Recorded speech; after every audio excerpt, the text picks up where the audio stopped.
นี้นะคะหลังจากที่เราไปเก็บคะน้ามาจากในสวนมานะคะวันนี้เราจะทำไก่อบเต้าเจี้ยวกันค่ะวัตถุดิบก็มีน่องไก่ติดสะโพกแบบนี้นะคะวันนี้เราจะใช้2ชิ้นนะคะพระเอกของวันนี้เลยก็คือเต้าเจี้ยวนะคะเราใช้เต้าเจี้ยวสูตร1ตราเด็กสมบูรณ์ค่ะน้ำตาลทรายขาวค่ะซีอิ๊วดำหวานค่ะรากผักชีขาวค่ะในส่วนของเนื้อไก่นะคะวันนี้เราจะใช้เป็นส่วนน่องติดสะโพกแบบนี้นะคะเดี๋ยวเราจะสับตรงข้อไก่ออกไปนะคะไปตั้งกระทะกันเลยค่ะใส่น้ำมันลงไปเล็กน้อยค่ะตามด้วยเต้าเจี้ยวนะคะเราจะใช้เต้าเจี้ยวอยู่ที่3ช้อนโต๊ะค่ะ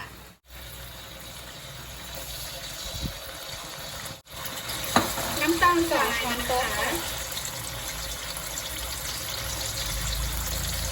เราจะผัดให้เขาหอมก่อนนะคะให้เต้าเจี้ยวกับน้ำตาลทรายเข้ากันนะคะเติมน้ำสะอาดลงไปนิดหน่อยให้หอมเลย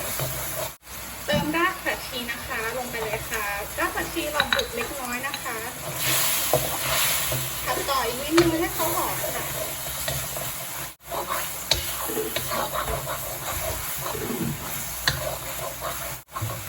ตอนนี้เต้าเจี้ยวเราส่งกลิ่นหอมขึ้นมาแล้วนะคะให้เติมน้ำเปล่าลงไปเลยค่ะกะปริมาณให้พอดีที่เราจะอบไก่นะคะประมาณนี้เติมซีอิ๊วดำหวานลงไปนะคะให้เพิ่มสีสันนิดหน่อยใส่ไปสักประมาณครึ่งช้อน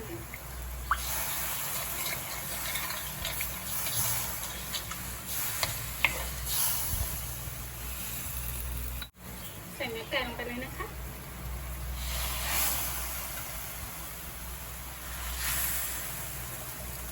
ข้าวไก่นะคะใส่แยกไปเลย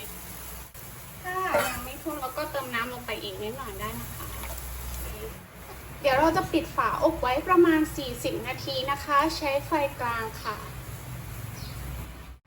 ระหว่างรอไก่อบเต้าเจี้ยวเดี๋ยวเราจะมาทำน้ำจิ้มกันนะคะวัตถุดิบน้ำจิ้มก็พริกขี้หนูสวนค่ะน้ำปลาน้ำมะนาวกระเทียมแล้วก็น้ำตาลทรายขาวนะคะเดี๋ยวเราไปเริ่มตำกันเลยค่ะเริ่มจากการใส่พริกลงไปเลยนะคะเทียมค่ะเดี๋ยวเราจะตำพริกกับกระเทียมให้แหลกก่อนนะคะ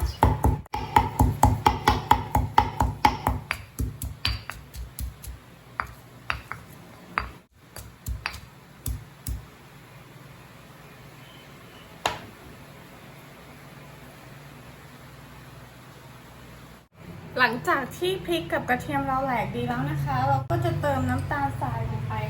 1ช้อนโต๊ะนะคะ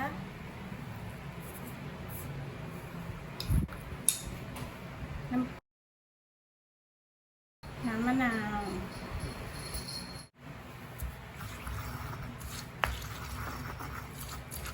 น่าจะไฟแรงเกินไป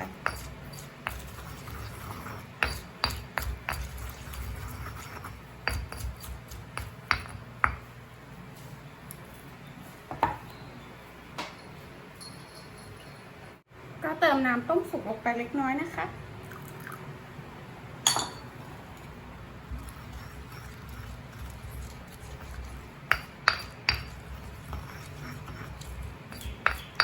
เสร็จเรียบร้อยแล้วค่ะน้ำจิ้มของเรา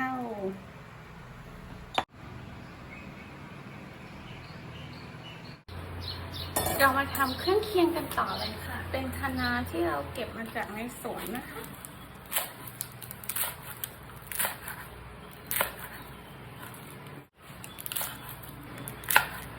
เดี๋ยวเราไปผัดกันค่ะจากการตั้งกระทะให้ร้อนจัดเติมน้ำมันลงไปค่ะรอให้กระทะเราร้อนกระทะร้อนแล้วนะคะเราจะเติมคะน้าเราลงไปเลยค่ะ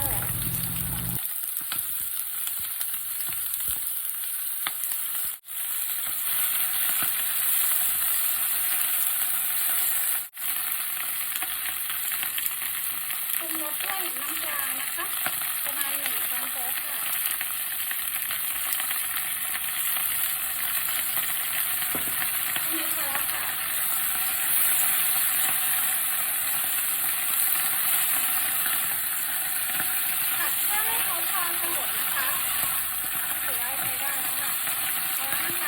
ร้อยค่ะ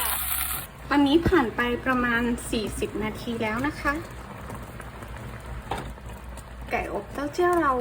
ก็ใช้ได้แล้วเดี๋ยวเราไปจัดจานกันค่ะ